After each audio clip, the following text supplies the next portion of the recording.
Hey everyone, it's Jen with Spirited Saturdays. Good to be back talking to you guys using spoken word instead of song. But yeah, okay. So this week we're talking about taking breaks, and sometimes that can apply to, it's summer. You're taking a break because you're taking a break from work for some reason, you're taking a break from school, whatever that is in that kind of traditional sense, but also taking a break from anything in your life that is predictable, anything that has become very rhythmic and consistent and that you've gotten used to or that you feel obligated to do.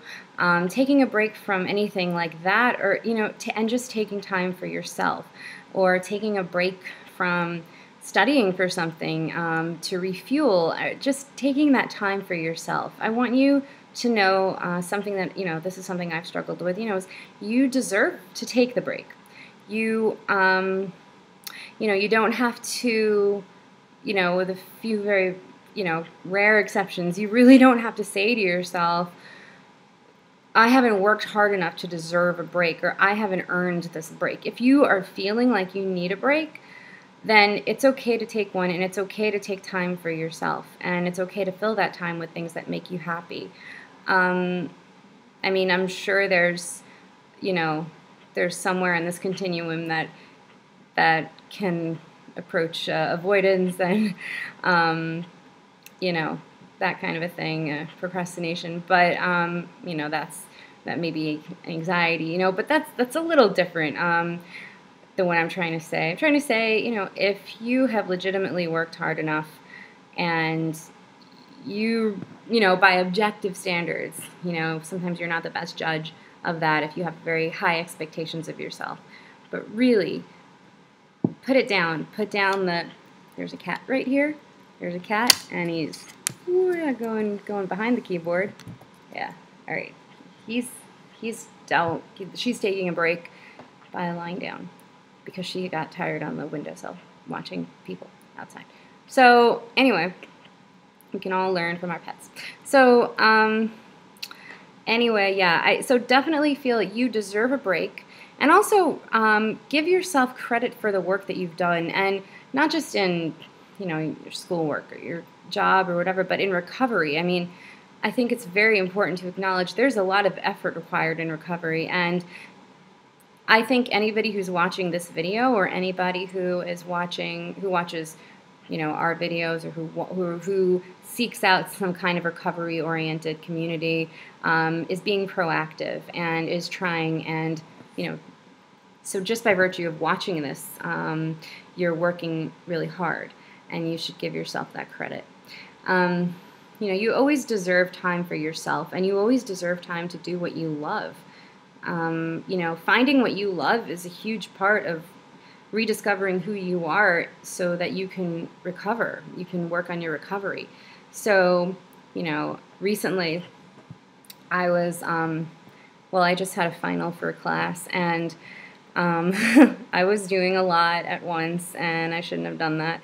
But I also knew I was going to be fine. I was going to get it done. It was going to be fine, but I couldn't do, all of it in one stretch, and I really needed to take some time to debrief. And for me, that break actually included doing writing that I wanted to do.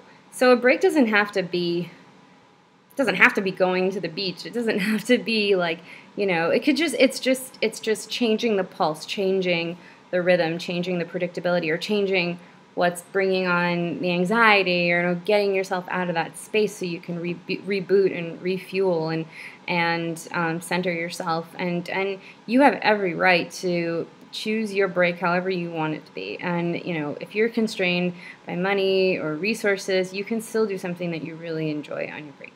So you deserve to take a break.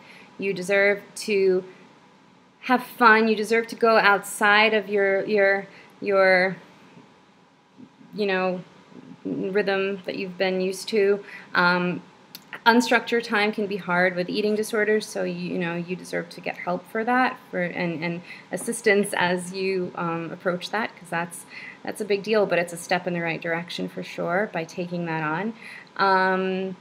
I think inherent within eating disorders can be this anxiety about what to do with yourself, but the eating disorder itself can, just really exacerbate that. So, sometimes people, are sort of wired to be a little more, they need predictability. They need, so it's a challenge for those people to break out of that.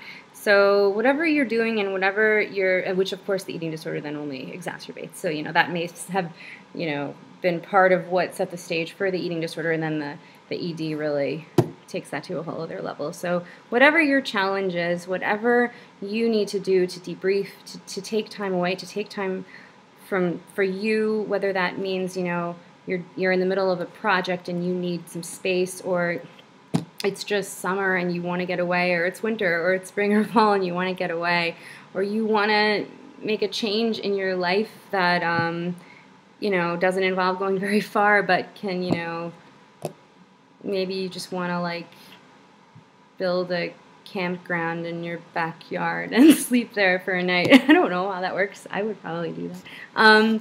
Campground. Build a tent. I don't know how. I'm in the city. Wow. Sounds lame. Okay, so anyway, yeah. Well, I took a break by not making notes for this video, so there you have it. And that was actually inspired by our Tuesday girl, Brianna, for being so brave as to not edit and not take notes, because, yeah, this is my break. Me being free to speak whatever words come out of my mouth. You are the lucky recipients of any flubs. So that's my video, and I will see you next week. And be kind to yourself and take breaks as you need, and go on vacation if you can, if you'd like. And don't worry about, challenging yourself is a good thing. If you need help, help is there. Look for it. And that be that. So that be that. Yeah, I think I need another break. I don't know from what. Okay. All right. Have a great night. See you next week. Bye.